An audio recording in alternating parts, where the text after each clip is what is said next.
44 آیات کی تفسیر مکمل ہو گئی ہے، اور 44ویں آیت میں اللہ نے جو بیان فرمایا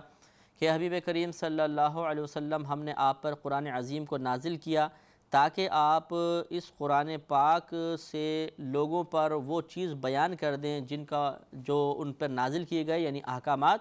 اور تاکہ وہ اس میں غور و تفکر کریں۔ اس پر کلام کرتے ہوئے میں نے آپ کی خدمت میں عرض کیا تھا کہ معلوم یہ ہوا کہ نزول قرآن کے مقاصد عظیمہ میں سے 2 مقصد یہ بھی ہیں کہ ہم قرآن پاک کے احکامات کو جانیں، اور اس کی بقیہ آیات پر جہاں ایک عوامی شخص غور و تفکر کر سکتا ہے تو اس پہ غور و تفکر کریں۔ اور اس کے لیے میں نے آپ کو بتایا تھا کہ 5 سٹیپس میں آپ کو قرآن پڑھنا ضروری ہے۔ ایک عربی عبارت، پھر اس کا ترجمہ، پھر تفسیر، پھر اس کے بعد آنکھیں بند کر کے اپنا محاسبہ، اور اس کے بعد عمل۔ یہ 5 چیزیں جب ہوں گی تو انشاءاللہ قرآن کی برکات ہمیں ضرور حاصل ہوں گی۔ اگر ہم ان میں سے کچھ کو حاصل کریں، کچھ کو چھوڑ دیں تو مکمل برکات حاصل نہیں ہو سکتی ہیں۔ اس کے لیے آپ یہ بھی کر سکتے ہیں کہ جیسے ہمارے تدبر قرآن پروگرام ہے، آپ اسے باقاعدہ روزانہ دیکھا کریں۔ اس میں میں حتی الامکان کوشش کرتا ہوں کہ قرآن پاک کا ترجمہ لفظی اعتبار سے کیا جائے، اس طرح کیا جائے کہ ترجمہ بالکل لفظ بلفظ سمجھ میں بھی آ جائے، عام فہم بھی ہو۔ پھر میں اس کی تفسیر بھی آپ کی خدمت میں عرض کرتا ہوں، اور تفسیر میں خصوصاً ان نکات پر زیادہ توجہ کی جاتی ہے کہ جو ہمارے عمل سے تعلق رکھتے ہیں، تاکہ محاسبہ اور عمل کی سعادت بھی حاصل ہو۔ تو ہمارے پروگرام دیکھنا آپ کے لیے بہت ہی نافع رہے گا۔ آگے ارشاد فرمایا کہ افا امن الذین مکروا السیئات، کیا وہ لوگ جنہوں نے برے مکر کیے اس بات سے بے خوف ہو گئے ان یخسف اللہ بہم الارض، کہ اللہ تبارک و تعالیٰ ان کو زمین میں دھنسا دے، او یأتیہم العذاب من حیث لا یشعرون، یا ان کے پاس عذاب اس جگہ سے آ جائے جس کا انہیں شعور بھی نہ ہو۔ یعنی یہ کفار کے بارے میں کہ جو لوگ برے برے مکر کرتے ہیں اسلام کے خلاف، نبی کریم صلی اللہ علیہ وسلم کے خلاف، اللہ تبارک و تعالیٰ کی وحدانیت کے خلاف پروپیگنڈا کرنے کے ذریعے کرتے ہیں، کیا وہ اللہ تعالیٰ فرماتے اس بات سے بے خوف ہو گئے ہیں کہ اللہ تعالیٰ ان کو زمین میں دھنسا دے؟ تو یاد رکھیں کہ یہ صرف کفار قریش کے بارے میں کلام نہیں ہے، یہ نبی کریم صلی اللہ علیہ وسلم کے دور مبارکہ میں اسلام کے خلاف سازش کرنے والے لوگوں کے لیے ہی کلام نہیں ہے، بلکہ قیامت تک جو بھی غیر مسلم مسلمانوں کے خلاف عمل کرتا رہے گا اور یا اسلام کے خلاف دشمنی کا اظہار کرے گا، یہ گویا کہ اس کے لیے بھی یہ کلام ہے، کیونکہ ہمارا قرآن قیامت تک کے لیے ہے۔ تو گویا کہ سب سے کلام ہے کہ جو برے برے اسلام کے خلاف، اللہ کی وحدانیت کے خلاف، مسلمانوں کے خلاف پلاننگز کر رہے ہیں، منصوبے کر رہے ہیں، کیا وہ اس بات سے بے خوف ہو گئے کہ اللہ تعالیٰ ان کو زمین میں دھنسا دے یا اللہ کا عذاب ان پر آ جائے؟ تو پچھلی قوموں پہ تو ایسا ہی ہوا کہ اجتماعی عذاب آیا، لیکن ہمارے نبی کریم صلی اللہ علیہ وسلم کی آمد مبارکہ کے بعد جیسے کہ میں نے آپ کو بتایا تھا کہ اجتماعی عذاب کا سلسلہ ختم ہو گیا ہے۔ تو یہاں پہ مراد یہ ہوگا قیامت تک کے لیے کہ یا تو اللہ تعالیٰ زلزلوں کے ذریعے زمینیں پھاڑ کے لوگوں کو اس میں ڈال دے گا، غیر مسلموں کو جو اسلام کے خلاف دشمنی کا اظہار کریں گے، اور یا پھر ان کے پاس عذاب آئے۔ عذاب کی صورت یہ ہو سکتی ہے دنیاوی آفات بھی ہو سکتی ہیں، اور اسی طرح مرنے کے بعد پھر عذاب، ایک دم اچانک ان پہ عذاب آئے، اچانک ان کو موت آ جائے اور پھر وہ عذاب میں مبتلا ہو جائیں، یہ تمام معنی اس کے ہو سکتے ہیں۔ بہرحال یہ یاد رکھیے کہ اللہ تبارک و تعالی اسلام دشمن کو کبھی معاف نہیں فرماتا، چاہے وہ دنیا میں اس کی سزا اس کو دے دے، چاہے آخرت میں دے۔ ہاں اگر وہ توبہ کر لے، کلمہ پڑھ لے، مسلمان ہو جائے تو اللہ تعالیٰ کی رحمت بہت وسیع ہے، لیکن اگر کوئی مسلمان نہ ہو، اسلام کی دشمنی کا اظہار کرتا رہے، اس کے خلاف اسلام کے خلاف کوششیں کرتا رہے، اس کا حکم اللہ نے بیان فرما دیا۔ آگے ارشاد فرمایا کہ لا یأخذہم فی تقلبہم فما ہم بمعجزین، یا انہیں چلتے پھرتے پکڑ لے اور وہ اللہ تبارک و تعالیٰ کو تھکا نہیں سکتے، عاجز نہیں کر سکتے۔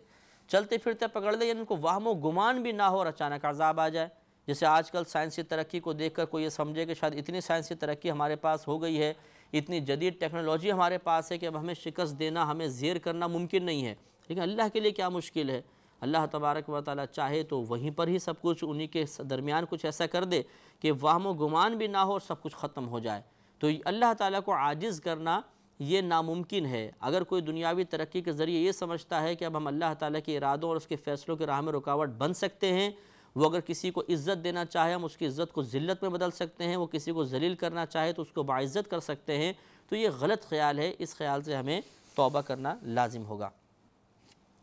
او یاخذہم علی تخوف، یا اللہ تبارک و تعالیٰ انہیں نقصان دیتے دیتے گرفتار کر لے، یعنی وہ تھوڑی بہت کمی کا شکار ہوں اور پھر اچانک اللہ تعالیٰ ان کو گرفتار کر لے۔ ہر طریقے سے اللہ تعالیٰ ان کو پکڑنے پر قدرت رکھتا ہے۔ فَإِنَّ رَبَّكُمْ لَرَؤُوفٌ الرحیم، بے شک تمہارا رب بہت مہربان رحم والا ہے۔ یہاں سے اشارہ کر دیا کہ ٹھیک ہے اللہ تبارک و تعالیٰ کا عذاب کفار پر آ سکتا ہے، اللہ تعالیٰ ان کو ناپسند فرماتا ہے، جو اسلام دشمنی کا اظہار کرے اس کی گرفت بھی ہو سکتی ہے، لیکن اللہ تعالیٰ بڑا مہربان ہے، بڑا رؤوف ہے، یعنی اگر تم توبہ کر لو، اللہ کی طرف مائل ہو جاؤ، اسلام دشمنی سے توبہ کر لو گے تو اللہ تبارک و تعالیٰ تم پر کرم نوازی فرمائے گا۔ ایسا نہیں ہے کہ اسلام سے دشمنی کرنے کی بنا پر ایک ایسی مہر لگا دی جائے گی کہ اس کے بعد اس کے یہ مسلمان بھی نہیں ہو سکتا، یہ مطلب بالکل اس کی نجات ہو ہی نہیں سکتی، ایسا نہیں ہے۔ صحابہ کرام میں سے بھی آپ دیکھیں کہ بہت سے ایسے تھے جو اسلام قبول کرنے سے پہلے اس اسلام کے بڑے دشمنوں میں شمار ہوتے تھے، لیکن جب انہوں نے اللہ کی وحدانیت کا اقرار کیا، ہمارے نبی کریم صلی اللہ علیہ وسلم کے دامن رحمت کو تھاما اور کفر اور شرک سے کنارہ کشی اختیار کی، کامل توبہ کر لی، تو وہ صحابی بن گئے اور اتنا اعلیٰ مرتبہ ان کو ملا کہ قیامت تک کوئی بڑے سے بڑا ولی بھی ان کے مرتبے تک نہیں پہنچ سکتا، بلکہ مرتبے کی گرد تک نہیں پہنچ سکتا۔ تو اس لیے یہ آخر میں اشارہ یہی کر دیا کہ اگر کوئی غلط کام میں مشغول تھا،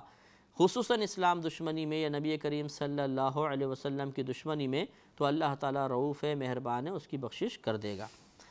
اولم یروا الی ما خلق اللہ من شیء، اور کیا انہوں نے نہ دیکھا ان چیزوں کی طرف جنہیں اللہ تبارک و تعالیٰ نے پیدا فرمایا، یتفیأ ظلالہ عن الیمین والشمائل، کہ ان کے جو سائے ہیں وہ دائیں اور بائیں جھکتے ہیں۔ جیسے آپ دیکھیں کہ سورج جب اس طرف سے آئے گا تو سایہ ادھر کو بن جائے گا، اس طرف آئے گا تو سایہ ادھر کو ڈھلک جائے گا، یا آپ لائٹ جلائیں تو سایہ وہاں بنے گا، ادھر کی لائٹ جلائیں تو ادھر بنے گا۔ تو یہ سایہ جو دائیں بائیں ہوتا ہے یہ کیا ہے؟ فرمایا سجدا للہ، یہ اللہ تبارک و تعالیٰ کو سجدہ کرتے ہوئے، یعنی سجدہ کرتا ہے، گویا کہ جو سائے ہیں یہ بھی سجدہ کرتے ہیں۔ سجدہ دو طرح کا ہوتا ہے، ایک سجدہ اطاعت ہوتا ہے، یعنی جو عبادت کی نیت سے کیا جاتا ہے، اور ایک سجدہ ہوتا ہے عاجزی کا، انکساری کا، خضوع کا سجدہ۔ وہ یہ مراد ہے کہ یہ عاجزی کے ساتھ جھک جاتے ہیں اللہ کی بارگاہ میں، گویا کہ سجدہ ریز ہو جاتا ہے سایہ جو ہے۔ تو یہ فرمایا کہ اور جتنی بھی، کیا تم نے وہ نہیں دیکھتے کہ جو چیزیں اللہ نے پیدا کی، یتفیأ ظلالہ عن الیمین والشمائل، کہ ان کا سایہ دائیں اور بائیں جھکتا ہے، سجدا للہ، سجدہ کرتے ہوئے اللہ تبارک و تعالیٰ کو، وہم داخرون، اور وہ اللہ تعالیٰ کی بارگاہ میں داخر کہتے ہیں ذلیل ہونے والے کو، حقیر ہونے والے کو حقیر ہے، گویا کہ جھک جاتا ہے تو یہ حقارت کی انتہا تک پہنچ جاتا ہے۔ وَلِلَّهِ يَسْجُدُ مَا فِي السَّمَاوَاتِ وَمَا فِي الْأَرْضِ مِن دَابَّةٍ وَدَابَّةٍ، اور اللہ ہی کے لیے سجدہ کرتی ہے ہر وہ چیز جو آسمانوں میں ہے اور جو زمین میں ہے، یعنی چلنے والے۔ یہ من بیانیہ، یعنی جتنے زمین میں چلنے والے ہیں سب کے سب اللہ تبارک و تعالیٰ کی بارگاہ میں سجدہ ریز ہوتے ہیں۔ جیسے میں نے آپ کو بتایا کہ سجدہ پھر بعض اوقات سجدہ عبادت ہوتا ہے جو عاقل سے ہی متصور ہے، فرشتے ہیں، انسان ہیں، جن ہیں، اور یہ جانور وغیرہ کا سجدہ کرتے ہیں، سجدہ خضوع ہوتا ہے، عاجز انکساری کا سجدہ ہوتا ہے، کیونکہ یہ مکلف نہیں ہے، ان کو سجدہ کرنا کوئی فرض یا واجب نہیں ہے۔ تو ان کا سجدہ جو ہوتا ہے وہ ہمیں سمجھ میں نہیں آتا، بہرحال یہ اللہ تعالیٰ اور ان کا معاملہ ہے۔ باقی قرآن کا حکم یہی ہے کہ ہر چلنے والا جو ہے وہ اللہ کی بارگاہ میں سجدہ ریز ہوتا ہے۔ والملائکۃ وہم لا یستکبرون، اور فرشتے وہ غرور نہیں کرتے ہیں، یخافون ربہم من فوقہم، اور اپنے اوپر اپنے رب کا خوف رکھتے ہیں، وَيَفْعَلُونَ مَا يُؤْمَرُونَ، اور وہی کرتے ہیں جن کا انہیں حکم دیا جاتا ہے۔ یہ آیت سجدہ تھی جو میں نے پڑھی تھی، اگر آپ سن رہے ہیں ہمارا بیان، احتیاطاً ہو سکے تو آپ سجدہ کر لیں، بہت بہتر ہے تاکہ سجدے کی سعادت حاصل ہو جائے۔ تو مسئلہ اب یہ دیکھیں، یہاں پہ ایک سوال پیدا ہوتا ہے، اللہ نے فرمایا کہ وَيَفْعَلُونَ مَا يُؤْمَرُونَ، اور یہ فرشتے وہی کرتے ہیں جن کا ان کو حکم دیا جاتا ہے۔ سوال یہ پیدا ہوا کہ جب یہ وہی کام کرتے ہیں جن کا اللہ نے ان کو حکم دیا، تو یقیناً پھر اس کے علاوہ کوئی دوسرا ایسا کام نہیں کرتے جس کا اللہ نے ان کو حکم نہیں دیا۔ جب ایسا کام کرتے ہی نہیں ہیں تو یقیناً ان سے پھر نافرمانی کا صدور بھی نہیں ہوتا ہوگا، کیونکہ نافرمانی تو وہیں پر کہلاتی ہے جب اللہ نے جو حکم دیا اس کا خلاف کیا جائے، جبکہ نص قرآن سے ثابت یہی ہے کہ یہ تو وہی کرتے ہیں جس کا اللہ نے ان کو حکم دیا۔ تو جب یہ نافرمانی نہیں کرتے تو پھر یہ کیوں اللہ سے ڈرتے ہیں؟ کیونکہ اللہ نے فرمایا یخافون ربہم من فوقہم، یہ اپنے اوپر اللہ تبارک و تعالیٰ کا خوف رکھتے ہیں، ڈرتے ہیں۔ وجہ کیا ہے؟ وجہ یہ ہے کہ یہ اللہ کی بے نیازی سے ڈرتے ہیں۔ ان کو یقیناً یہ معلوم ہے کہ معصوم مخلوق ہے، ہم سے کوئی نافرمانی نہیں ہوتی، لیکن اللہ تبارک و تعالیٰ بے نیاز ہے۔ بے نیاز کا مطلب یہ ہے کہ اس کے کسی بھی فعل پر، کسی بھی عمل پر کوئی گرفت کرنے والا نہیں ہے، وہ جو چاہے کرے، اس کی مرضی ہے۔ لہٰذا اس بات سے یہ خوف رکھتے ہیں کہ ایسا نہ ہو کہ ہمارا اللہ تعالیٰ کبھی ہم سے ناراض ہو جائے کسی بھی وجہ سے، اور یہ مناسب، یہ مرتبہ ہم سے چھن جائے اور اللہ تعالیٰ ہمیں عذاب کا مستحق بنا دے، اس وجہ سے خوف کر کے رکھتے ہیں۔ اس سے معلوم یہ ہوا کہ اگر کوئی عبادات الہی بجا لا رہا ہے اور اس میں کسی قسم کی کوتاہی نہیں کرتا تو اسے کبھی بھی مطمئن نہیں ہونا چاہیے کہ ارے چلو جی میں تو اب نماز بھی پڑھتا ہوں، روزہ رکھتا ہوں، حج بھی کر لیا، زکوٰۃ بھی دیتا ہوں، پابندی کے ساتھ قربانی بھی کرتا ہوں، غریبوں کی امداد بھی کر رہا ہوں، علم دین بھی سیکھ رہا ہوں، تو اب مجھے کیا خوف کی ضرورت؟ ضرور اللہ تعالیٰ میری بخشش فرما دے گا؟ نہیں، فرشتے تو معصوم مخلوق ہیں، اس کے باوجود ڈرتے رہتے ہیں۔ اور اسی طرح انبیاء علیہ السلام کے واقعات اٹھا کے پڑھ لیجئے کہ وہ باوجود منصب نبوت پر فائز ہونے کے خوف خدا کس قدر رکھا کرتے تھے، ڈرتے تھے۔ تو ہمیں بھی یہی روش اختیار کرنی چاہیے کہ یہ اللہ کے محبوب بندوں کا طریقہ ہے، جتنے بھی نیک اعمال ہو جائیں پھر بھی گرفت الہی کا خوف ختم نہیں ہونا چاہیے۔ ہمارا اصول یہ ہوتا ہے کہ اگر ہم کچھ نمازیں شروع کر دیں، تھوڑے بہت عمل شروع کر دیے تو سوچتے ہیں ہم تو نجات یافتہ ہیں۔ اب اگر ہمیں عذاب الہی میں گرفت نظر آتی ہے، کوئی گرفتار نظر آتا ہے، تو اپنے اطراف میں بے عمل لوگ اور عبادات الہیہ سے فرار اختیار کرنے والے لوگ ہی نظر آتے ہیں۔ کوئی بے نمازی کو دیکھیں گے دل میں خیال آئے گا تو یہ پکڑا جا سکتا ہے، اپنے بارے میں مطمئن۔ دوسرا یہ غلط کام کر رہا ہے، یہ پکڑا جائے گا، اپنے بارے میں مطمئن۔ یہ غلط ہے۔ دوسرے کے بارے میں بلکہ ہمیں یہ تصور رکھنا چاہیے کہ اس کی نجات ہو سکتا ہے ہو جائے، کوئی ایسا اچھا عمل و مخفی جو مجھے نہیں پتہ اور میری ہو سکتا ہے گرفت ہو جائے کسی عمل کی وجہ سے۔ خوف خدا ہمیشہ ہونا چاہیے، یہی اچھا طریقہ ہوتا ہے۔ وَقَالَ اللَّهُ لَا تَتَّخِذُوا إِلَٰهَيْنِ اثْنَيْنِ، اور اللہ تبارک و تعالیٰ نے فرما دیا کہ دو خدا نہ بناؤ۔ انما ہوا الہ واحد، محض وہ ایک الہ ہے۔ تو اب آپ یہ کہیں گے کہ جی معاذ اللہ کوئی اعتراض کرے، آپ نہیں کہیں گے، کوئی اعتراض کرے کہ جی دیکھیں اللہ نے فرمایا دو خدا نہ بناؤ، اس کا مطلب 3 خدا بنانا جائز ہوگا، 4 خدا بنانا جائز ہوگا؟ یہ نہیں۔ بعض اوقات ایسا ہوتا ہے کہ جو سب سے قلیل ترین عدد ہوتا ہے اس کا انکار کر دیا جاتا ہے، جب کم کے لیے حکم ثابت ہو جاتا ہے تو اوپر والے کے لیے خود بخود حکم ثابت ہو جائے گا۔ جب 2 بنانا منع ہے تو پھر 3 بنانا بدرجہ اولیٰ منع ہوگا۔ جب 2 کو اللہ پسند نہیں کر رہا تو 3 کو کیسے پسند کرے گا؟ معلوم یہ ہوا کہ بعض چیزوں کا بیان صراحتاً قرآن میں نہیں ہوتا، ہم قیاس کر کے اوپر والی چیزوں کے لیے حکم ثابت کرتے ہیں۔ لہٰذا اللہ تبارک و تعالیٰ نے شہداء کے لیے قرآن میں واضح طور پہ فرمایا کہ یہ زندہ ہیں، انہیں مردہ مت سمجھو۔ اسی اصول کو بنیاد بنا کر مفسرین نے، علماء محققین نے اور فقہاء نے نتیجہ نکالا کہ شہید جو ہوتا ہے یہ ادنا مرتبے کا ہوتا ہے، عالم اس سے بڑے مرتبے کا ہوتا ہے، اور اللہ کا ولی اس سے بھی بڑے مرتبے کا ہوتا ہے، اور نبی اس سے بھی بڑے مرتبے کا ہوتا ہے۔ کیونکہ شہید اگر غیر عالم بھی ہے، جنگ میں اس نے مسلمانوں کے ساتھ جہاد کیا، مرتبہ شہادت حاصل کیا، شہید ہو گیا، لیکن عالم جو ہوتا ہے وہ شہید سے افضل ہے، کیونکہ نبی کریم صلی اللہ علیہ وسلم نے ارشاد فرمایا کہ بروز قیامت شہداء اور علماء کو بلایا جائے گا۔ شہداء سے کہا جائے گا تم جنت میں جاؤ، اور علماء سے کہا جائے گا کہ تم ٹھہرو اور لوگوں کی شفاعت کرو۔ ان کا مرتبہ اعلیٰ ہوتا ہے۔ پھر عالم سے اوپر ولی ہوتا ہے، کیونکہ ولی کے اندر 2 چیزیں ہوتی ہیں، ایک علم، دوسرا ولایت۔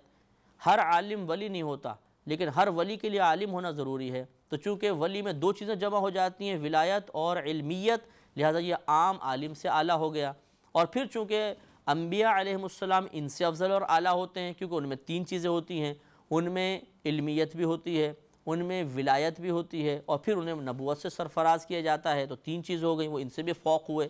تو معلوم یہ ہوا کہ اس حکم کے مطابق جب نیچے والی چیز کے لیے حکم ثابت ہو گیا تو اوپر والی چیزوں کے لیے، اونچا درجہ رکھنے والی چیزوں کے لیے خود بخود حکم ثابت ہوگا۔ تو جب شہداء کے لیے اللہ نے فرمایا کہ ان کو مردہ مت سمجھو، یہ زندہ ہیں، تو اسی سے قیاس کرتے ہوئے ہم یہ کہہ سکتے ہیں کہ علماء بھی اپنی قبور میں زندہ ہوتے ہیں،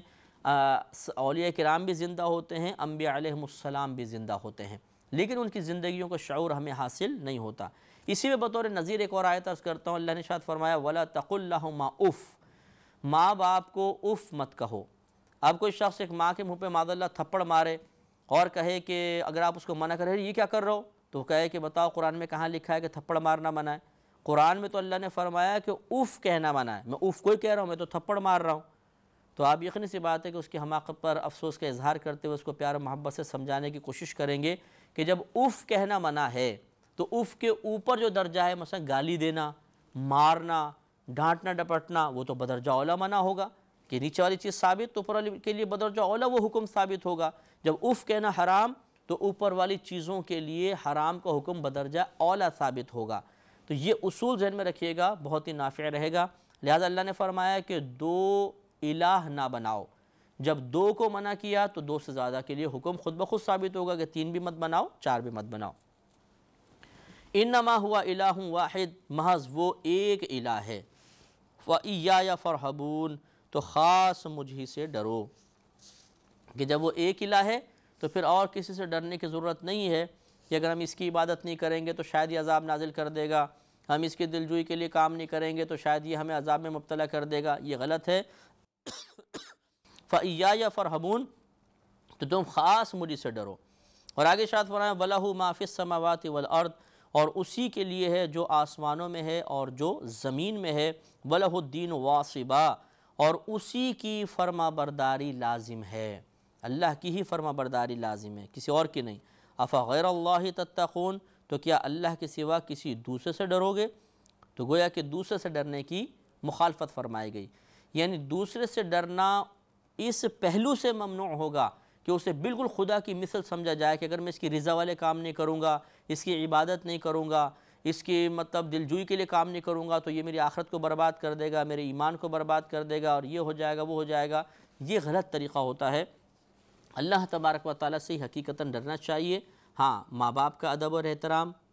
ان کا تھوڑا خوف رکھنا، استاد کا ادب و احترام، اس کا خوف رکھنا، اس میں شرعاً کوئی حرج نہیں ہوتا ہے، لیکن وہ خوف جو اللہ کی شان کے لائق ہے، یعنی جو اللہ کی ذات کو ہی زیبا ہے کہ اس کی ذات کے ساتھ ہی وہ خوف وابستہ رکھا جائے، وہ خوف غیر اللہ کے لیے ثابت نہیں کرنا چاہیے۔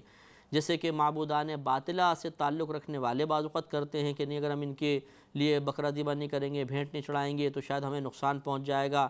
ہمارا دنیا کا نقصان ہو جائے گا، یہ مار دیں گے، یہ کر دیں گے، وہ کر دیں گے، یہ سب غلط ہوتا ہے، ایسا نہیں ہوتا۔ اور ضمناً یہ بات بھی میں عرض کر دیتا ہوں کہ بعض اوقات مزارات اولیاء پر منت مانی جاتی ہے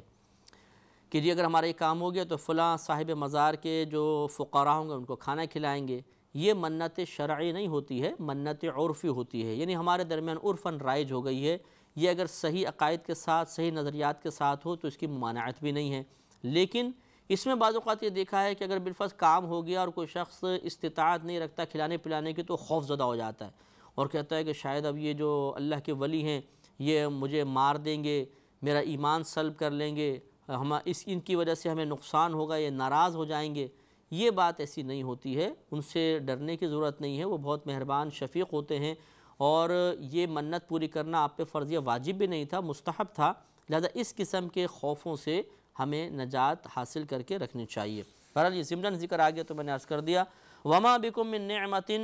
اور تمہارے پاس جو بھی نعمت ہے فمن اللہ، تو وہ اللہ تبارک و تعالی کی طرف سے ہے۔ بڑی پیاری بات ہے، اس پر انشاءاللہ ہم اگلے پروگرام میں کلام کریں گے۔ وآخر دعوانا ان الحمدللہ رب العالمین۔ کتاب انزلناه الیک مبارک لیدبروا آیاته ولیتذکر اولو الالباب۔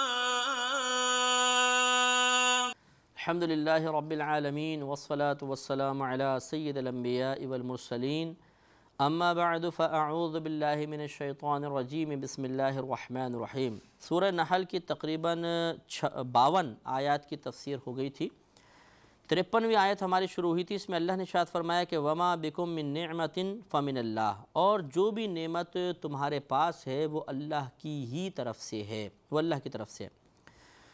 تو یہاں پر دیکھیں، پہلے بھی ہم نے اس پہلو پر کافی آپ کو توجہ دلائی ہے، ایک دفعہ پھر میں آپ کی خدمت میں عرض کرتا ہوں کہ یہ بتائیے کہ یہ تو قرآن کا بیان ہے کہ تمام نعمتیں جو تمہارے پاس ہیں وہ اللہ کی طرف سے ہیں، لیکن کیا ہم نعمتوں کو مخلوق کی طرف منسوب کرتے ہیں یا نہیں کرتے ہیں؟ مثلا میں کہتا ہوں کہ بھئی آج جتنے عیش و آرام ہے نا، یہ تو بھئی ہمارے مالک کی طرف سے ہے، ہمارا فیکٹری کا مالک جو ہے وہ بڑا مہربان ہے، اس نے مجھے یہ مکان بھی دلوا دیا، کار بھی دے دی، اور یہ میرا تمام جو ٹھاٹ ہے اسی کی طرف سے ہے۔ تو بعض اوقات ہم انسانوں کی طرف منسوب کر دیتے ہیں نعمتوں کے حصول کو، تو آپ بتائیے کہ یہ شرک ہوگا یا نہیں ہوگا؟ تو آپ کو پہلے بھی سمجھایا تھا کہ دیکھیں، ایک ہوتا ہے نسبت اللہ تعالیٰ کی طرف کرنا، جب ہم کسی بھی چیز کی نسبت اللہ کی طرف کرتے ہیں اور اس چیز کی نسبت اللہ کی طرف کرنا جائز بھی ہو تو اس کو نسبت حقیقیہ کہتے ہیں۔ مثلا ہم کہتے ہیں کہ پوری کائنات کا مالک اللہ تعالیٰ ہے، تو ہم مالک ہونے کی نسبت اللہ کی طرف کر رہے ہیں اور نسبت کرنا بھی جائز ہے، تو یہ نسبت حقیقیہ کہلائے گی۔ نسبت حقیقیہ یوں سمجھ لیں کہ وہ ہوتی ہے کہ جس کی طرف منسوب کرنا چاہیے، کسی چیز کو جس کی طرف حقیقتاً یا منسوب کرنا چاہیے وہی اس کے لائق ہے، اور یہ منسوب کرنا اسی کی ذات کو زیبا ہے، اس کی شان کے لائق ہے، تو یہ نسبت حقیقیہ کہلاتی ہے۔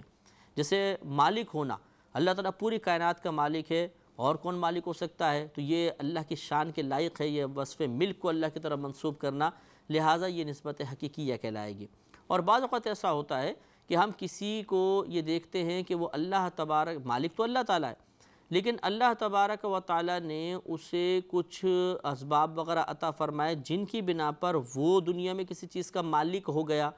تو پھر ہم اس کی طرف مجازن نسبت کر دیتے ہیں۔ یعنی ہم کہتے ہیں جیسے اس گھر کا مالک فلاں ہے، اب اللہ کو بھی مالک کہہ رہے ہیں، اس کو بھی مالک کہہ رہے ہیں، لیکن یہ شرک نہیں ہوگا، کیونکہ جب اللہ کی طرف ہم مالک ہونے کی نسبت کرتے ہیں تو حقیقی طور پہ کرتے ہیں، اور مخلوق کی طرف جب مالک ہونے کی نسبت کرتے ہیں تو یہ مجازن ہوتی ہے۔ تو گویا کہ جس کی طرف کسی چیز کی نسبت کرنی چاہیے جب اسی کی طرف کرتے ہیں تو نسبت حقیقیہ، اور جب اس سے ہٹا کر کسی اور کی طرف نسبت کر دیتے ہیں، نسبت کرنا جائز ہونا چاہیے، تو نسبت مجازیہ۔ تو نسبت مجازیہ پھر ناجائز نہیں ہوتی، جیسے کہ اس آیت سے ثابت ہوا، اللہ نے فرمایا جو تمہارے پاس نعمت ہے وہ اللہ کی طرف سے ہے۔ یہ ہے نسبت حقیقیہ کا بیان کہ جو دیتا ہے اللہ ہی دیتا ہے، اور کون دے گا۔ لیکن ہم یہ دنیا میں دیکھتے ہیں کہ جب اس بات پر ایمان رکھنے کے باوجود کہ جو دیتا ہے اللہ دیتا ہے، ہر نعمت اللہ کی طرف سے ہے، ہم ڈاکٹر سے کہہ رہے ہوتے ہیں جی آنکھوں کی نعمت تو آپ نے عطا فرما دی، مجھے تو نظر ہی نہیں آتا تھا، آپ نے ایسا آپریشن کیا کہ نظر آنے لگا، جس صحت کی نعمت تو ڈاکٹر صاحب نے عطا فرما دی ہے، یہ تو اتنا بیمار تھا بستر سے اٹھ نہیں سکتا تھا، ان کی دوائیوں سے، ان کی توجہ سے یہ اللہ نے یہ کرم فرما دیا۔ تو اس طرح ہم مخلوق کی طرف بھی نسبت کر دیتے ہیں، تو نسبت مجازیہ منع نہیں ہوتا۔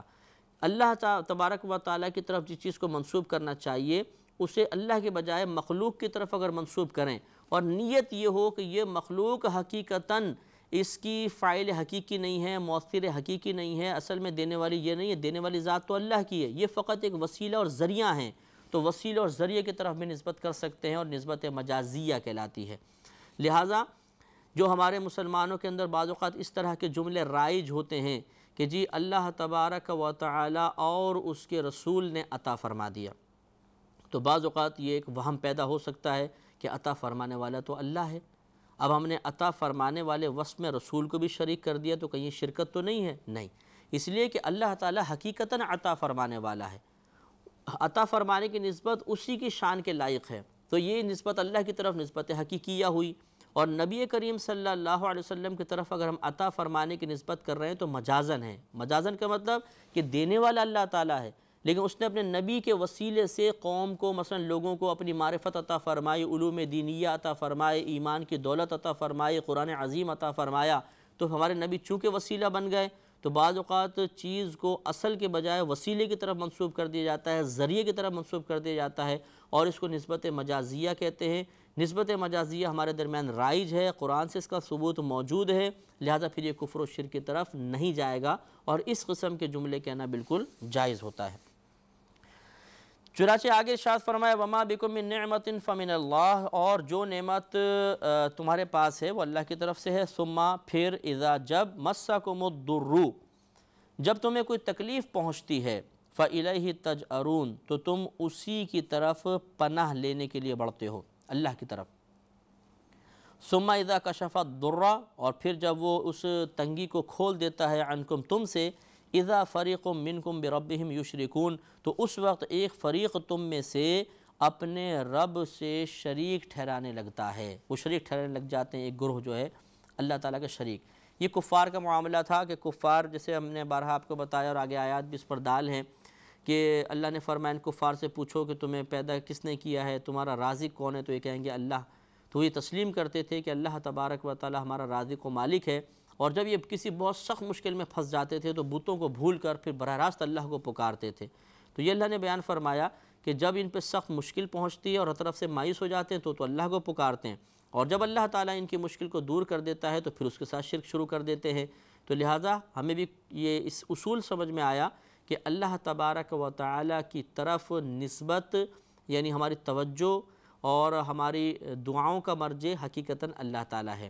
ہم اگر دنیا میں کسی سے کچھ چیز طلب کرتے ہیں تو فقط اسے وسیلہ اور ذریعہ سمجھ کے کرنا چاہیے، اصل میں اللہ تبارک و تعالیٰ کی طرف ہی ہر چیز کا مرجع ہے، مشکلوں کو دور کرنے والا، پریشانیوں کو دور کرنے والی وہی ذات ہے۔ لیکن چونکہ اس کی عادت کریمہ ہے کہ اللہ تبارک و تعالیٰ بغیر وسیلے کے کچھ عطا نہیں فرماتا، دنیا میں جو دیتا ہے کسی نہ کسی کو ذریعہ بناتا ہے، لہٰذا پھر ذرائع اختیار کرنے میں شرعاً کوئی حرج نہیں۔ جیسے صحابہ کرام علیہم الرضوان نبی کریم صلی اللہ علیہ وسلم کے پاس حاضر ہوتے تھے، کبھی کھانا کم ہے اس کی ریکویسٹ لے کر، پانی کم ہے، بارش نہیں ہو رہی ہے، اور نبی کریم دعا فرماتے تھے تو اللہ کی کرم نوازی ہو جاتی تھی۔ تو اس لیے یہ معاذ اللہ یہ تو کفار کے بارے میں، مسلمانوں کے بارے میں یہ نہیں ہے کہ مسلمان جو ہے وہ شرک کرنے لگ جاتا ہے، کیونکہ ہمارے نبی نے تو واضح طور پہ فرما دیا کہ میں اپنی امت سے شرک کے معاملے میں بے خوف ہو چکا ہوں، ہاں مجھے ان سے شرک اصغر کا خوف ہے۔ صحابہ کرام نے عرض کیا رسول اللہ شرک اصغر کیا ہے؟ فرمایا ریاکاری، یعنی ریاکاری کا خوف ہے، ورنہ الحمدللہ اب یہ امت اجتماعی طور پہ کبھی شرک میں مبتلا نہیں ہو سکتی ہے۔ تو یہ اس میں ڈیفرنس کرنا ضروری ہے کہ کفار جو تھے وہ اللہ کی طرف متوجہ ہوتے تھے، اور جب ان کی مشکل دور ہو جاتی تھی تو وہ بتوں کی طرف مائل ہو جایا کرتے تھے۔ مسلمان کا یہ شیوا نہیں ہوتا، مسلمان اگر مخلوق کی طرف متوجہ ہوتا بھی ہے اپنے دنیاوی معاملات کے حل کے لیے، اپنی پریشانیوں کے لیے، تو وہ صرف وسیلہ اور ذریعہ سمجھ کر ہوتا ہے، اور حقیقتاً اس وقت بھی اس کے توجہ کا مرکز اپنے رب کی ذات ہی ہوتی ہے، اور ہونی بھی چاہیے، یہ توجہ رکھنا بہت ضروری ہے۔ لِيَكْفُرُوا بِمَا آتَيْنَاهُمْ اور وہ کیوں شرک کرتے ہیں؟ تاکہ وہ ہماری دی ہوئی نعمتوں کی ناشکری کریں۔ کہ دیکھیں یہ ایک ناشکرہ پن ہے کہ پہلے جب پریشان تھے تو اللہ کی طرف متوجہ ہوئے، پریشانی دور ہوئی تو پھر وہ اللہ کے ساتھ شریک ٹھہرانے لگے، تو گویا کہ یہ شریک ٹھہرانا اللہ تعالیٰ کی نعمتوں کی ناشکری ہے۔ تو اس سے قطع نظر کہ یہ کفار کے بارے میں، ہم اپنے بارے میں غور کرتے ہیں کہ اللہ تعالیٰ جب ہم کسی مشکل پریشانی میں ہوتے ہیں تو اللہ کی طرف رجوع کرتے ہیں، اور جب اللہ تعالیٰ پریشانی کو دور کرتا ہے تو ہم نافرمانیوں میں دلیر ہو جاتے ہیں، جو شرک پر مشتمل تو نہیں ہوتی، لیکن بہرحال ایک آدمی بیمار ہے، بستر پہ پڑا ہے تو اللہ اللہ اس کی زبان سے نکل رہا ہے، فکر آخرت بھی ہو رہی ہے، موت بھی یاد آ رہی ہے، اور جو لوگوں کے لینا دینا تھا اس کی بھی فکر ہے کہ یار یہ آخرت میں میرے ساتھ کیا ہوگا، اور جہاں وہ بیماری دور ہوئی، آدمی چلنے پھرنے کے قابل ہوا، سب چیزیں بھول جاتا ہے، سب تفکر ختم ہو جاتا ہے، اور وہ دوبارہ اللہ تعالیٰ کی نافرمانی میں مشغول ہو جاتا ہے۔ اس پہ توجہ کرنا چاہیے کہ اللہ نے اس کو ناشکری سے تعبیر فرمایا۔ پھر ارشاد فرمایا فَتَمَتَّعُوا تو تم کچھ نفع اٹھا لو، یہ کفار کے لیے ہے، فَسَوْفَ تَعْلَمُونَ تو تم عنقریب جان جاؤ گے، یعنی موت کے ساتھ ہی تمہیں معلوم ہو جائے گا کہ تمہارا مشکل میں تو پکارنا اللہ کو تمہاری مشکل و پریشانی کی دوری کا سبب بنا، لیکن اس کے بعد جو تم شریک ٹھہراتے رہے اور اللہ تعالیٰ کی نعمتوں کی ناشکری کرتے رہے، اس کے بارے میں عنقریب تمہیں معلوم ہو جائے گا۔ وَيَجْعَلُونَ لِمَا مَا لَا يَعْلَمُونَ وَيَجْعَلُونَ لِمَا لَا يَعْلَمُونَ نَصِيبًا مِّمَّا رَزَقْنَاهُمْ تَاللَّهِ لَتُسْأَلُنَّ عَمَّا كُنتُمْ تَفْتَرُونَ وَيَجْعَلُونَ اور وہ ٹھہراتے ہیں، بناتے ہیں، لما لا يعلمون نصیباً ان کے لیے جن کے بارے میں وہ نہیں جانتے ایک حصہ، مما ان چیزوں میں سے جو رزقناہم ہم نے ان کو عطا فرمائیں۔ مطلب کہنے کا یہ ہے کہ یہ کفار جو تھے یہ بتوں کے لیے جانور وغیرہ مخصوص کیا کرتے تھے، تو اللہ تبارک و تعالیٰ نے اس سے منع فرمایا کہ یہ ان لوگوں کے لیے جن کو یہ یعنی جانتے بھی نہیں ہیں صحیح طریقے سے کہ یہ کیا کر سکتے ہیں کیا نہیں کر سکتے، ان کے لیے ہمارے دیے ہوئے رزق میں سے حصہ مقرر کرتے ہیں اور تاکہ ان کا قرب حاصل ہو جائے۔ یہ کتنی بے وقوفی کی بات ہے کہ جو رب نعمتیں عطا فرما رہا ہے اس کی نعمتیں کھا کے اسی کے قرب کی تلاش کے لیے کوشش کرنی چاہیے تھی، لیکن یہ بتوں کی قرب کی کوشش کرتے ہیں۔ تاللہ خدا کی قسم لَتُسْأَلُنَّ عَمَّا كُنْتُمْ تَفْتَرُونَ، تم سے ضرور سوال ہوگا ان چیزوں کے بارے میں جو کچھ تم جھوٹ باندھتے تھے، جو تم غلط بیانی کرتے ہو، جو جھوٹ باندھتے ہو، جو تم نے یہ افتراء کر رکھے ہیں، ان سب کے بارے میں اللہ تبارک و تعالیٰ تم سے ضرور سوال فرمائے گا۔ وَيَجْعَلُونَ لِلَّهِ الْبَنَاتِ سُبْحَانَهُ وَلَهُمْ مَا يَشْتَهُونَ، اور وہ اللہ تبارک و تعالیٰ کے لیے بیٹیاں مقرر کرتے ہیں، حالانکہ اس کو پاکی ہے، اللہ تعالیٰ کو پاکی ہے، اور ان کے لیے وہ ہے جس کی وہ خواہش رکھتے ہیں۔ مطلب کہنے کا یہ ہے کہ یہ کفار جو تھے یہ فرشتوں کو اللہ کی بیٹیاں قرار دیتے تھے، تو اللہ تبارک و تعالیٰ نے ان کی مذمت فرمائی کہ اللہ کے لیے ایک تو اولاد ٹھہرانا یہ گناہ کبیرہ کفر ہے کہ اللہ کے لیے اولاد ثابت کرنا، اور پھر دوسرا یہ کہ بیٹیاں ثابت کرنا، حالانکہ اپنے لیے یہ پسند کرتے تھے بیٹوں کو، بیٹی کی ولادت کو شدید ناپسند کرتے تھے۔ تو یہ اللہ نے احساس دلایا کہ یہاں دو جرم ہیں، ایک جرم تو یہ ہے کہ اللہ کے لیے اولاد ثابت کی، یہ شرک مرتکب ہوئے، اور دوسرا یہ کہ اللہ تبارک و تعالیٰ کی عظمت کا احساس کرتے ہوئے انہیں چاہیے تھا کہ اس کے لیے اعلیٰ چیز کو ثابت کیا جاتا۔ معاذ یہ نہیں کہ ان کو شرک کی دعوت دی جا رہی کہ تم بیٹے منسوب کرتے تو جائز تھا، لیکن یہ ان کی نگاہوں میں جو اللہ تبارک و تعالیٰ کے مقام و مرتبے کی کمی تھی اس کی نشاندہی کر کے ان کی مذمت کی جا رہی ہے کہ اتنی برے لوگ ہیں کہ ان کی نگاہوں میں اللہ تبارک و تعالیٰ کی بھی وہ اہمیت نہیں ہے جو ان کی اپنی ذات کی ان کی نگاہوں میں اہمیت ہے، کہ اپنے لیے یہ بیٹے پسند کرتے ہیں اور اللہ کی طرف بیٹی کو منسوب کر دیا۔ وَيَجْعَلُونَ لِلَّهِ الْبَنَاتِ، اور یہ بناتے ہیں اللہ تعالیٰ کے لیے بیٹیاں، سبحانہ، حالانکہ اللہ تعالیٰ کو اس سے پاکی ہے، وَلَهُمْ مَا يَشْتَهُونَ، اور ان کے لیے وہ ہے جس کی وہ خواہش رکھتے ہیں، یعنی اپنے لیے اس کو مقرر کرتے ہیں جس کی خواہش ہے۔ وَإِذَا بُشِّرَ أَحَدُهُمْ بِالْأُنثَىٰ، اور جب ان میں سے کسی ایک کو بیٹی کی پیدائش کی خوشخبری سنائی جاتی ہے، ظَلَّ وَجْهُهُ مُسْوَدًّا وَهُوَ كَظِيمٌ، تو اس کا چہرہ دن بھر سیاہ رہتا ہے اور وہ غصے میں مبتلا ہوتا ہے۔ تو یہ کفار کی عادت تھی کہ جب ان کے ہاں کوئی بیٹی پیدا ہوتی تھی تو اگر کوئی آ کے بتاتا ہے تمہارے یہاں بیٹی پیدا ہوئی ہے تو یہ عرب لوگ جو تھے بیٹیوں کی پیدائش کو اپنے لیے باعث ذلت و عار سمجھا کرتے تھے۔ یہ بھی ان کی مذمت کا بیان ہے کہ تم اپنی حالت اور کیفیت کو دیکھو کہ تمہارے ہاں جب بیٹی پیدا ہوتی ہے اس کی خبر تمہیں ملتی ہے، تمہارا منہ بن جاتا ہے، تمہیں پیچ و تاب آتا ہے، تمہیں غصہ آنے لگ جاتا ہے، چہرہ غصے کی وجہ سے سیاہ پڑ جاتا ہے، اور تم اللہ کے لیے وہ بیٹیاں ثابت کر رہے ہو۔ اس سے اپنی ذہنی پستی کو جانو۔ اور یہاں پہ دیکھیں لفظ بشرا، جب خوشخبری دی جاتی ہے، یہاں پہ نہیں کہا خبر دی جاتی ہے، علم دیا جاتا ہے، نہیں، جب خوشخبری دی جاتی ہے اس کا مطلب یہ ہو کہ بیٹی کی پیدائش بھی اللہ تعالیٰ کی ایک نعمت ہے اور اس کی جو خبر دی جائے گی وہ بھی خوشخبری ہے۔ تو اللہ نے فرمایا جب خوشخبری دی جاتی ہے ان میں سے کسی ایک کو بیٹی کی تو اس کا چہرہ تمام دن سیاہ رہتا ہے اور وہ غصہ کرتا ہے۔ یتوارا من القوم من سوء ما بشر بہ، اور وہ لوگوں سے اپنی قوم سے چھپتا پھرتا ہے اس چیز کی برائی کی سبب جس کی اس کو بشارت دی گئی ہے، خوشخبری دی گئی ہے۔ گویا کہ جو بیٹی کی پیدائش کی خوشخبری اس کو ملی، یہ اس کو اتنی شرم اور عار محسوس ہوتی ہے کہ سارا دن پھر قوم کا سامنا نہیں کرتا۔ تو یہی ہمارے ہاں صورتحال ہے، آج کل جہالت اتنی عام ہو گئی ہے کہ جب بچی کی پیدائش ہوتی ہے ایک تو سنتے ہی منہ بن جاتا ہے، ساس صاحبیں منہ بسور کے وہاں بیٹھ جاتی ہیں، اور جو شوہر صاحب ہوتے ہیں وہ بھی سر پکڑ کے بعض اوقات بیٹھ جاتے ہیں، نندے منہ بناتی ہے، اور معاذ اللہ بعض اوقات تو جو ماں ہے، والدہ، جو بچہ جن کے ہاں پیدا ہوا ان کو کہہ دیا جاتا ہے کہ یہ تو بچیاں ہی پیدا کرتی رہتی ہے کمبخت۔ معاذ اللہ وہ بیچاری خود کو اس بات پہ قادر ہے کہ وہ پیٹ میں لڑکا ہے لڑکی بنا دے؟ یہ تو اللہ تبارک و تعالیٰ کی مرضی ہے جو عطا فرمائے۔ تو بیٹیوں کی پیدائش کو بعض اوقات برا سمجھا جاتا ہے، اور حیرت انگیز ہے کہ ساس خود ایک بیٹی تھی، نندے خود پہلے بیٹیاں تھیں اور اب بھی مطلب بیٹی تو ہیں، تو یہ خود اپنی جنس کی پیدائش پر افسوس کا اظہار کرتی ہیں کہ ایسا کیوں ہو گیا۔ یہ مسلمان کا شیوہ نہیں ہے، یہ کفار کا طریقہ ہے، لہٰذا ہمیں چاہیے کہ بیٹی کی پیدائش پر افسوس کا اظہار نہ کریں بلکہ خوشی کا اظہار کریں۔ اور اسی طریقے سے جب کسی کے ہاں بچی کی پیدائش ہوتی ہے تو بعض اوقات وہ اپنا منہ چھپاتا ہے، یعنی اس کو شرم سی آتی ہے کہ کوئی پوچھتا ہے ماشاءاللہ کیا ہوا آپ کے ہاں، تو وہ شرماتا ہے، گھبراتا ہے تھوڑا سا کہ بیٹی کی پیدائش ہوئی۔ بالکل گھبرانے کی ضرورت نہیں ہے، وہ اللہ کی ایک بہت پیاری نعمت ہے، اللہ نے عطا فرمائی۔ بچیاں تو بہت اچھی ہوتی ہیں اور بہت ہی پیاری مخلوق ہیں، رحمت بھری مخلوق ہیں کہ ان کی وجہ سے باپ کے لیے نجات کی بشارت ہے، تو اس میں شرم کی کون سی بات ہے؟ اور اسی طرح اگر کوئی مبارکباد دے تو بعض لوگ مبارکباد پہ برا مان جاتے ہیں۔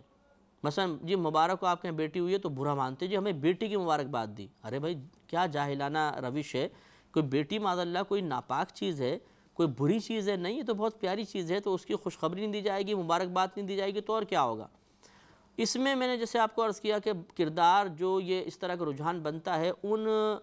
فاسد ذہن رکھنے والوں کا ہے جو بیٹی کی پیدائش کو برا سمجھتے ہوئے دوسروں کے ذہن میں غلط قسم کے خیالات ڈالتے ہیں اور بیٹی کی پیدائش پہ طنز کر کے ان کو غم میں مبتلا کرنے کی کوشش کرتے ہیں۔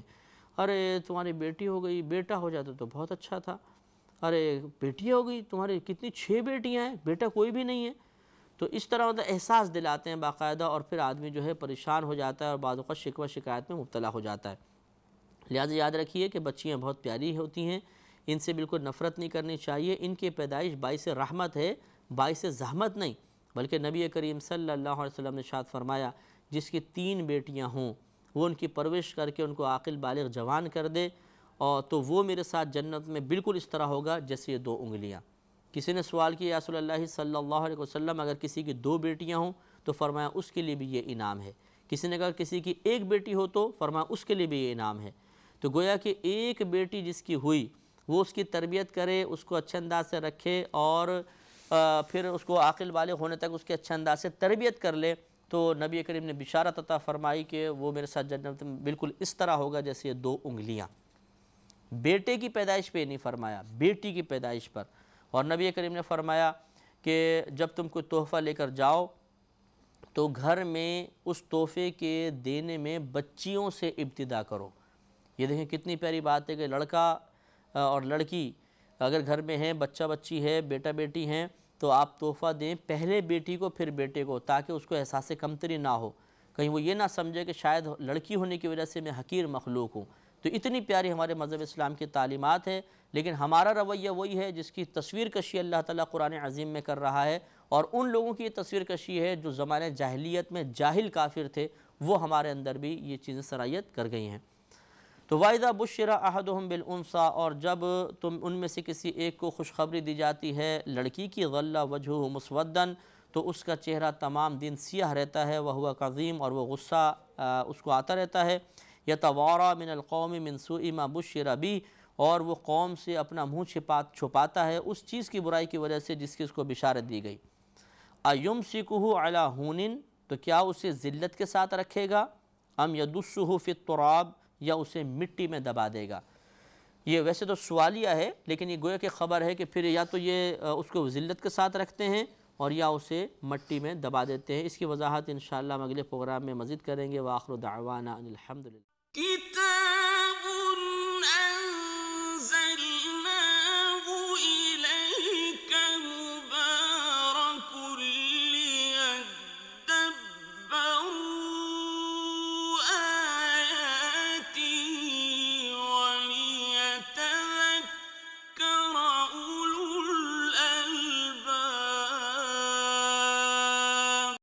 الحمد للہ رب العالمین والصلاة والسلام علی سید الانبیاء والمرسلین، اما بعد فاعوذ باللہ من الشیطان الرجیم، بسم اللہ الرحمن الرحیم۔ سورہ نحل کی تقریباً 59 آیات کی تفسیر مکمل ہو چکی ہے۔ بات یہ چل رہی تھی کہ اللہ تبارک و تعالی نے کفار کے لیے ارشاد فرمایا، انہوں نے یعنی 57 نمبر آیت میں اللہ نے ارشاد فرمایا تھا کہ اور وہ اللہ تعالیٰ کے لیے بیٹیاں بناتے ہیں حالانکہ اللہ تعالیٰ کو اس سے پاکی ہے،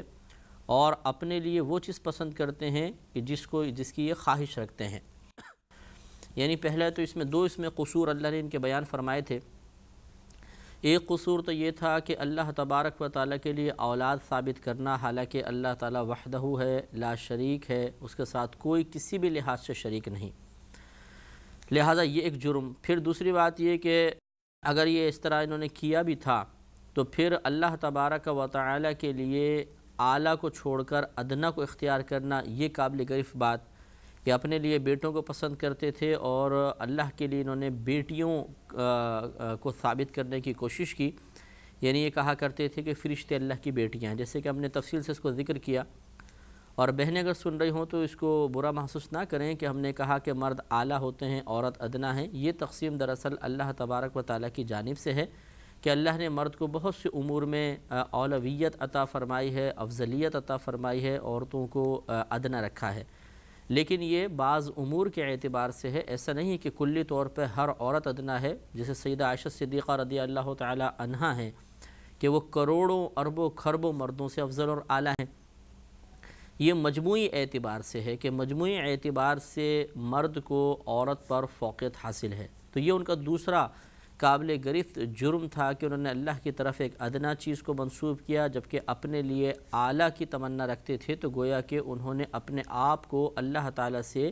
بلند مرتبے پر رکھا۔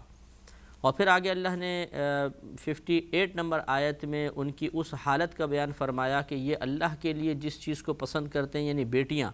جب خود اللہ تعالیٰ ان کو یہ بیٹی عطا فرما دے تو ان کی کیا کیفیت اور کیا حالت ہوتی ہے۔ لہذا اللہ نے ارشاد فرمایا وَإِذَا بُشِّرَ أَحَدُهُمْ بِالْأُنثَىٰ،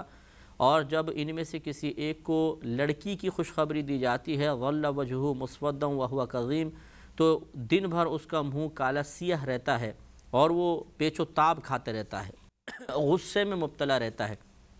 یعنی اسے خبر بڑی بری محسوس ہوتی ہے۔ اور جیسے آج کل ہمارے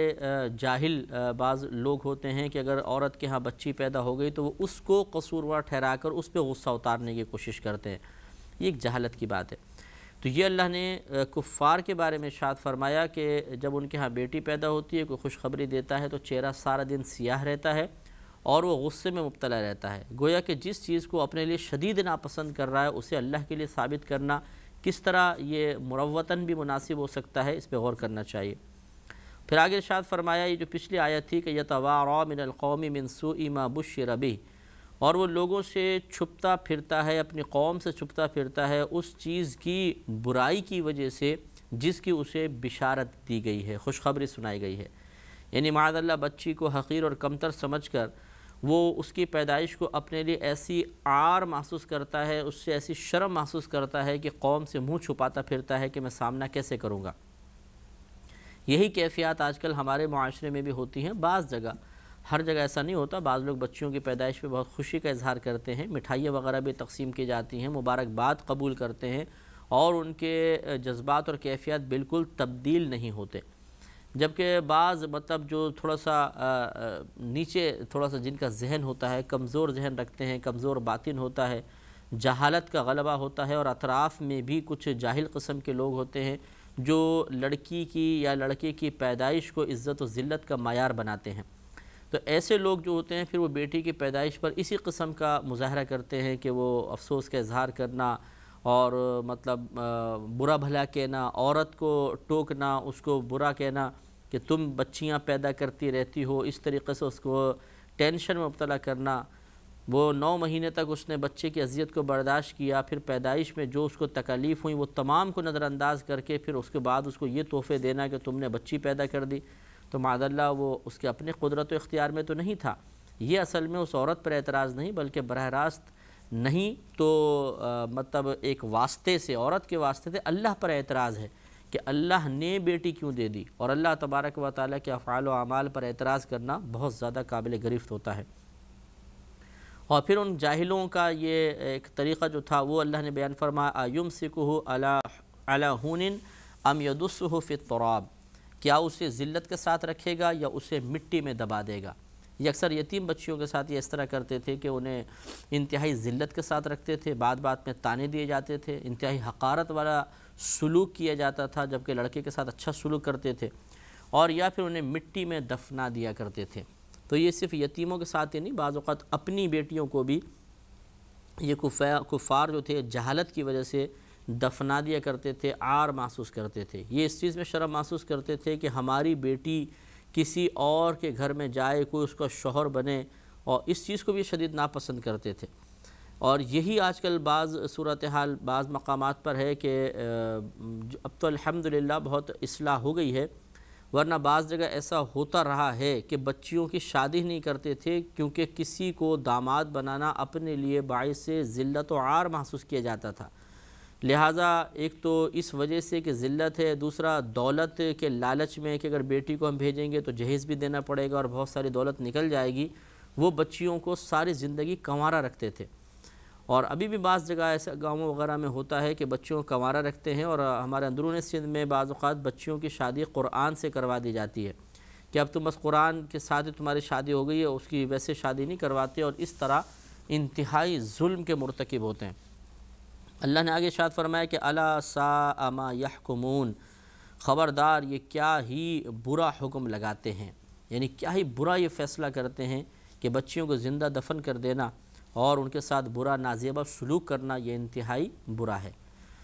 اس سے ہماری وہ بہنیں بھی ذرا درس حاصل کریں کہ جو اس زمانے میں دینی پابندیوں کے خلاف علم بغاوت اٹھا کے کہتی ہیں کہ یہ مولوی نے دین کو تنگ کر دیا ہے،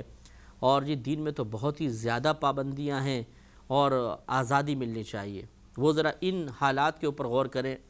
کہ عورتیں کتنی اذیت اور مشقت میں تھیں کہ بچیوں کو سارے زندگی ذلت اور عار میں رکھا جاتا تھا یا ان کو زندہ دفنا دیا جاتا تھا۔ ایک ایک مرد کئی عورتوں سے شادی کرتا تھا، کوئی لمٹ نہیں تھی۔ اسی طرح جتنی مرضی چاہیں وہ طلاقیں دے سکتا تھا، طلاق دیتا پھر رجوع کر لیتا، پھر طلاق دیتا پھر رجوع کر لیتا۔ عورت کو اگر عدت گزارنی ہوتی تھی تو پورے 1 سال تک اسے ایک تنہا خیمے میں بند کر دیا جاتا تھا، اور وہ انہی کپڑوں کے اندر اور گندگی کے اندر وہ بیچاری وہاں گزارا کرتی تھی، اور پھر 1 سال بعد وہ اونٹ کی مینگنیاں پھینکتی ہوئی باہر نکلتی تھی، جو اس بات کی علامت ہوتی تھی کہ کسی عدت پوری ہو گئی ہے۔ مذہب اسلام نے زندگی کو تنگ نہیں کیا، اس نے تو عورتوں کو وسعت دی ہے، اس نے عورتوں کو آزادی فراہم کی ہے، اسے قید سے باہر نکالا کہ جہاں 1 سال کی عدت تھی، شریعت نے اسے صرف 3 حیض کے اندر مقید کر دیا، یا 3 مہینے، یا اگر شوہر فوت ہو جائے تو 4 مہینے 10 دن۔ اگر عورت حاملہ ہے تو جب تک بچہ پیدا نہیں ہوگا تب تک وہ عدت گزارے گی۔ اس میں بھی رعایت یہ، اگر دوسرے دن ہی بچہ پیدا ہو گیا عدت ختم۔ اور غیر حاملہ اگر ہو اور اس نے شوہر سے قربت نہ کی ہو تو ایسی عورت کی تو عدت بھی نہیں ہوتی، جیسے رخصتی ہو گئی اور رخصتی نہیں ہوئی، نکاح ہو چکا تھا اور طلاق ہو گئی کسی وجہ سے، تو عدت ہی نہیں ہے۔ تو شریعت نے اتنے نفیس اصول وضع کر دیے۔ اسی طرح طلاق کی ایک مقدار مقرر کر دی تاکہ طلاق کو مذاق نہ بنا لیا جائے، عورت کی زندگی کو خراب نہ کیا جائے۔ جیسے کفار ہوتے تھے کہ ایک طلاق دی پھر رجوع کر لیا، پھر دوسری طلاق دی پھر رجوع کر لیا، اس طرح کئی طلاقیں دیتے تھے، اور عورت اپنی مرضی سے کسی اور مقام پہ نکاح کر ہی نہیں سکتی تھی کیونکہ اس کو رجوع کا حق حاصل تھا۔ شریعت نے 3 طلاقوں کے بعد رجوع کے حق کو ختم کر دیا اور عورت کو مکمل آزادی دے دی کہ اب وہ جس سے چاہے نکاح کر سکتی ہے۔ یہ کتنی بڑی آزادی ہے۔ اسی طریقے سے پہلے بہت ساری عورتوں کو نکاح میں لے لیا جاتا تھا، اب جس کی طرف دل مائل نہیں ہو رہا وہ سال ہا سال تک بیچاری نہ کہیں اور جا سکتی ہے، نہ کسی اور سے نکاح کر سکتی ہے، اور شوہر کی اس کی طرف رغبت ہی نہیں ہے، تو وہ اپنی زندگی کو انتہائی اذیت میں گزارتی تھی۔ شریعت نے 4 شادیوں کے اوپر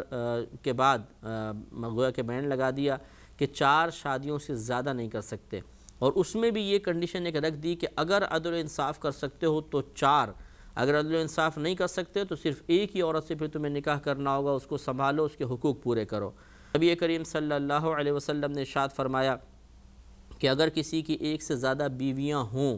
اور وہ ان کے درمیان عدل و انصاف سے کام نہ لے تو وہ میدان محشر میں اس حال میں آئے گا کہ اس کی ایک جانب، ایک سائڈ جو ہے وہ فالج زدہ ہوگی، شل ہوگی، بالکل ہاتھ جیسے لٹکا ہوا ہے، کام ہی نہیں کر رہا ہوگا۔ یہ اس بات کی علامت ہوگی کہ اس نے اپنے ازواج کے درمیان عدل و انصاف سے کام نہیں لیا۔ تو آپ غور فرمائیے کہ شریعت نے، ہمارے نبی کریم صلی اللہ علیہ وسلم نے، قرآن نے تو عورت کو آزادی بخشی ہے، ورنہ اصل میں تو عورت مقید تھی۔ اسی طریقے سے پھر بچیوں کے بارے میں نبی کریم صلی اللہ علیہ وسلم نے ایسی باتیں بیان فرمائی جسے میں نے کچھ پچھلے پروگرامز میں عرض بھی کی تھی